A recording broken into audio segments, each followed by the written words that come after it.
భక్తిహీనులకు గుంట త్రవ్వబడు వరకు నీతిమంతుల కష్టదినములు పోగొట్టి వారికి నెమ్మది కలగజేయుదువు. ఇక్కడ చూసినట్లయితే నీతిమంతుల కష్టదినములు పోగొట్టి వారికి నెమ్మది కలగజేయుదువు. నెమ్మది ఎక్కడి నుండి వస్తుందంటే దేవుని దగ్గర నుండి వస్తుంది. ప్రియులారా, నెమ్మది కావాలంటే, నెమ్మది దొరకాలంటే ఎక్కడి నుండి దొరుకుతుంది? శత్రువు మన మీద దాడి చేస్తున్నప్పుడు, శత్రువు మన మీద ఇబ్బంది చేస్తున్నప్పుడు, శత్రుత్వము చేస్తున్న వారు మన మధ్యలో ఉండి మనల్ని వేధిస్తున్నప్పుడు, మన బాధలకు గురి చేస్తున్నప్పుడు మనకు నెమ్మది లేకుండా ఉంటాము. చాలాసార్లు దేవుడు మనకు కొండగా కోటగా ఉండి, ఆయన తండ్రిగా ఉండి మనకు ఎల్లవేళలో నెమ్మది కలగజేస్తున్న దేవుడుగా ఉంటున్నాడు. పరిశుద్ధ గ్రంథంలో నుండి దినవృత్తాంతంలో 2వ గ్రంథంలో 20వ అధ్యాయంలో నుండి 30వ వచనం వరకు ఇక్కడ చాలా విషయాలు ఉంటున్నాయి. నెమ్మది లేకుండా యెహోషాపాతు రాజ్యము, వారి ప్రజలు నెమ్మది లేకుండా ఉంటున్నటువంటి వారుగా ఉన్నారు.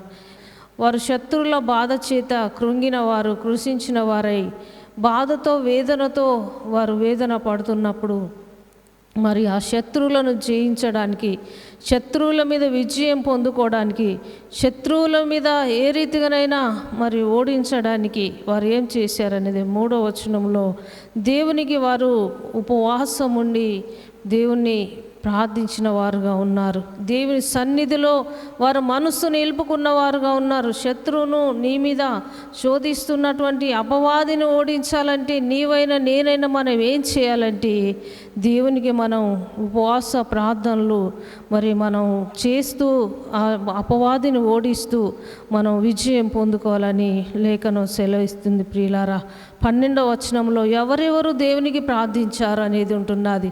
ఎంతమంది దేవునికి ప్రార్థించారని ఉంటున్నది. కొన్నిసార్లు తల్లిదండ్రి చేస్తే, కొన్నిసార్లు భార్య చేస్తే భర్త ప్రార్థన చేయడు, భర్త చేస్తే భార్య ప్రార్థన చేయడు, కొన్నిసార్లు భార్య భర్తలు చేస్తే పిల్లలు ప్రార్థన చేయరు.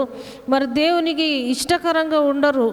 ఆ రీతిగా దేవుని వాక్యం సెలవిస్తుంది. 12వ వచనంలో చూసినట్లయితే వారి పిల్లలు, వారు భార్యలు, వారి పిల్లలు వారందరూ కలిసి శక్తిమంతుడైనటువంటి దేవునికి ప్రార్థించిన వాడుగా, దేవా నీవే దిక్కు అని ప్రార్థించారు. అక్కడ దేవా నీవే మాకు సహాయం చేయాలి, ఇంత సైన్యం ఈ 3 ప్రాంతాల వారు వస్తున్నటువంటి ఈ శత్రువులను జయించడానికి మాకు శక్తి చాలదు, మాకు బలము చాలదు, మేము వారిని ఓడించలేం ప్రభువా, మేము కొంతమందిమే ఉన్నాము, వారు 3 ప్రాంతాల వారు ఉన్నారు ప్రభువా, మేము ఏ రీతిగా జయం పొందుకోవాలని వారు పిల్లలతో సహా దేవుని ఎదుట సన్నిధిలో ప్రార్థించినప్పుడు వారికి విజయం కలుగజేశాడు. 22వ వచనాలకు వచ్చేసరికి వారు పాడుస్తూ స్తుతిస్తూ దేవుని మహిమపరిచినందుకు ఆ శత్రువుల మీద దేవుడు ఏం చేశాడంటే మాటుగాళ్ళను పెట్టినందుకు వారందరూ అతులైపోయారు. అతులైపోయినప్పుడు 30వ వచనాలకు వచ్చేసరికి ఈ ప్రకారం అతని దేవుడు చుట్టూనున్న వారిని జయించి అతనికి నెమ్మదిని అనుగ్రహించి యెహోషాపాతు రాజ్యము నిమ్మలముగా ఉండెను. ఇక్కడ వారు శత్రువులను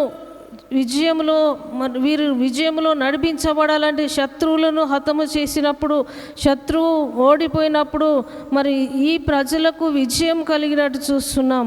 అక్కడ యెహోషాపాతు రాజ్యం నెమ్మదిగా ఉన్నదని దేవుని వాక్యము స్పష్టంగా తెలియపరచబడుతుంది. ప్రియులారా, మన జీవితంలో కూడా శత్రువు మన మీద పడుతున్నప్పుడు, శత్రువు బాధ మన మీద పడుతున్నప్పుడు, శత్రువు కాడి మన మీద మోపుతున్నప్పుడు మనకు సంతోషం ఉండదు, సమాధానం ఉండదు, ఆరోగ్యం ఉండదు, ఆనందం ఉండదు. కానీ దేవుడు ఎప్పుడైతే శత్రువుల నుండి విడుదల ఇచ్చాడో, శత్రువుల నుండి మనకు నెమ్మది ఇచ్చాడో ఈ రీతిగా అప్పుడే మనకు సంతోషము, సమాధానం కలుగుతుంది. అందుకే యెహోషాపాతు ఏ దిక్కు లేదు అని దిక్కుతోచని స్థితిలో పిల్లలతో వారి యొక్క సైన్యముతో దేవునికి ప్రార్థించారు దేవుని సన్నిధిలో. అప్పుడు విడుదల పొందుకున్న వారుగా ఉన్నారు. మనకు విడుదల ఎక్కడి నుంచి వస్తుందంటే దేవుని సన్నిధి నుండే విడుదల వస్తుంది. మన ఉపవాస ప్రార్థన ద్వారానే విడుదల వస్తుంది. మనం విడిపించబడాలంటే, మనం శత్రువు నుండి జయించబడాలంటే, మన శత్రువు నుండి విజయం పొందుకోవాలంటే మనం చేస్తున్నటువంటి ఉపవాస ప్రార్థన, దేవుని సన్నిధిలో గోజాడడం, మన పిల్లలతో సహా మనందరము దేవుని సన్నిధిలో గోజాడినప్పుడు, దేవుని సన్నిధిలో మనము ఆయన సన్నిధిలో మనం కనిపెట్టినప్పుడు దేవుడు మనకు విజయం కలుగజేస్తాడు. ప్రియులారా, ఈ భక్తునికి యెహోషాపాతుకు విజయం కలుగజేశాడు. వారు ప్రజలందరికీ విజయం ఇచ్చినట్టు నీకు నాకు విజయం కలగాలంటే దేవుని సన్నిధిని మనం ఆశ్రయించి, దేవుని సన్నిధిలో మనము ఉపవాసించి ప్రార్థించినప్పుడు మన జీవితంలో గొప్ప కార్యాలు చేస్తాడు దేవుడు.